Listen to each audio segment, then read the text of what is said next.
We don't have a tentative agreement yet.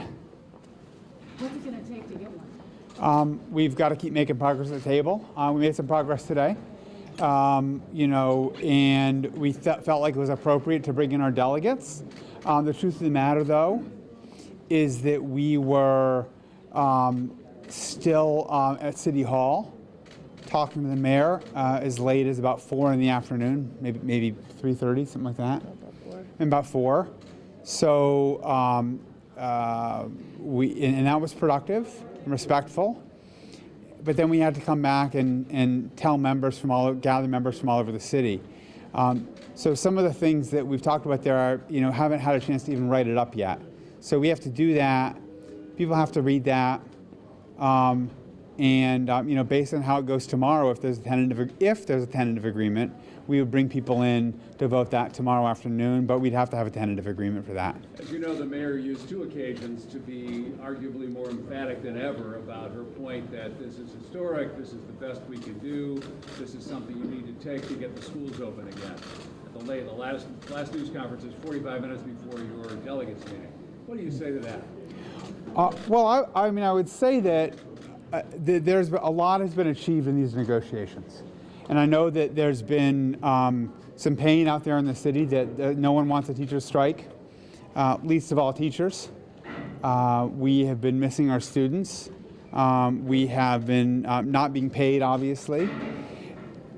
And some of the things that we've talked about as progress has been made are things which are eventually going to, I think, transform a lot of things about schools.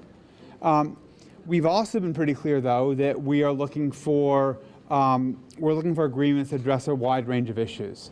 And ultimately, the decision about, we're not going to be selling something because we want to be selling an agreement. It's going to have to be, we're going to look at an agreement. We're going to say, yep, that will address my concerns about school. I'll be able to walk in with my head held high and be secure in my understanding that we've made a difference. And so when members look at that and read it, they'll understand and see it, and ultimately our members of this union are going to make the choice about that. So what are you looking for in that agreement? It's my understanding the mayor's giving you class size and staffing. What else are you looking for? Yeah, I think that we have seen meaningful and important offers on those items and issues. I've got to actually see the written language. I mean, as of today, there was some stuff that we were talking about that was being suggested, but I haven't actually seen it written up yet. Details about that matter. And we're going to look at that along with a number of other issues and ultimately ask our delegates to make a decision about it. But we're going to have to read it and make decisions that way. When do you expect a vote?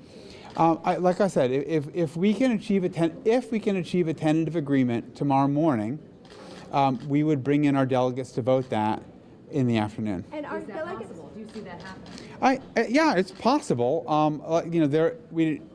We still have some other issues, obviously, that we have to land and settle. I think a lot of the big things, I think I can see where they're going to land, or I can see they will land. But we haven't settled everything. There's still some other stuff. Yeah.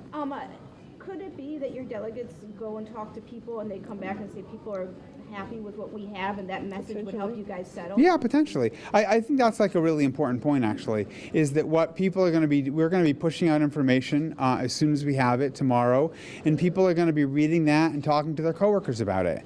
And we're going to follow their lead. That's a feedback mechanism where our members who've been participating in this historic strike will then tell us, yeah, this achieved the things that I was hoping to achieve. Or they're going to say to us, we're willing to take the risks that extending a strike would be, and there would be substantial risks. But if they tell us then we're going to listen to them. So is it fair to say you want to sleep on it tonight? No, it's not fair. Yeah, Look, I mean, here's the thing that I don't think people understand about this. Number one, the mayor set up an unfair expectation for this meeting today. The expectation that she set up was that we were coming here to vote on something, when it was clearly communicated that we were meeting with adults who have responsibilities, who needed an update, a face-to-face meeting about what negotiations had netted so far. We had a meeting where grown-ups got to ask questions, got to comb through some details. That is what this meeting was about. The mayor of the city, the Chicago Public Schools, they have the responsibility of communicating to parents what those next steps are. We have the responsibility too to communicate to our members about what is happening at the negotiating table. It was unfair to build up an expectation that this particular meeting was about anything except for what it was about. This meeting was about a discussion with members who are on strike so they can be fortified, so they can understand, so they can have clarity about what was happening at our during our negotiations. Look, we left the mayor's office because that's not the negotiating table, but we left the mayor's office this afternoon coming straight here. The things that were discussed at that table are not concretely on paper. There are still concepts that we are expecting to see on paper tomorrow. We will go back to the table tomorrow. We will explore the concepts that were presented by the mayor tomorrow at the table. That is where we are with respect to that. Look, we want to stay optimistic and hopeful. We want a settlement. This whole process, collective bargaining, is ultimately about a settlement. The difficulty of getting a settlement here in Chicago has everything to do with all of the hurdles that are erected before we even get an opportunity to speak about class size, staffing, all of the things that matter. Look, when you are bogged down by negotiating clean bathrooms, when you're bogged down by negotiating a 10-to-1 ratio, pre-K student to adult, those are the things that get in the way. They said no a lot. They said no, I can't do it, it doesn't make sense. They hid the ball. It was 10 months of this. I am frustrated, I am exhausted, I understand those things, but I do want to refocus this discussion. This HOD, this House of Delegates meeting, look, y'all know more about our Constitution at the Chicago Teachers Union than y'all know about the U.S. Constitution. Let me say that. Let me start there.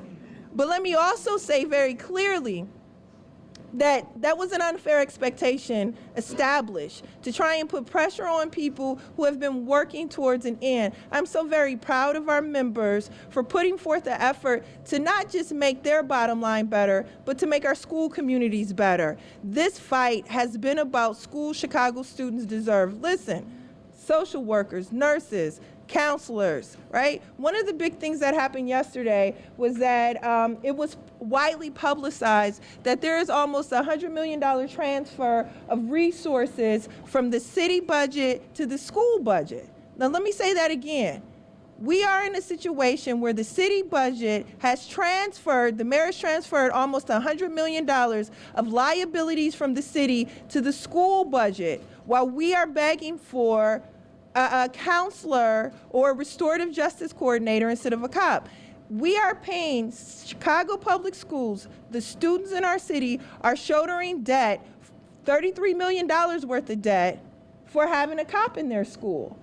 Give parents, LSC, local school council members an opportunity to say, do you want a cop in your school or do you want a counselor in your school? Do you want a cop in your school or do you want a restorative justice coordinator in your school? Those are the issues that we are still talking about at the table. I think it is worth a discussion to give people that opportunity. I, for one, as a parent of 3, would much prefer a counselor and or a restorative justice coordinator in my child's school, because it matters. I want them to understand how to resolve conflict. I don't want them to see cops as just penalty. And that is how they are often used in our school communities. We want someone there who can offer counseling services. Look, we discussed the trauma ad nauseum here in Chicago, South Side, West Side. You all do that. You're news people. You know what I'm talking about. And so we're in a situation here. Yes, it is a fact that once this deal is settled, I do believe it is going to be a historical document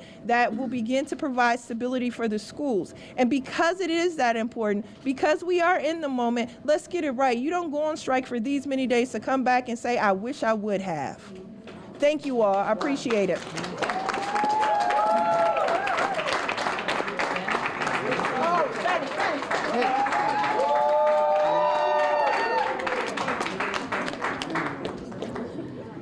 Buenas tardes, soy María Moreno, secretaria de Finanzas del Sindicato de Maestros.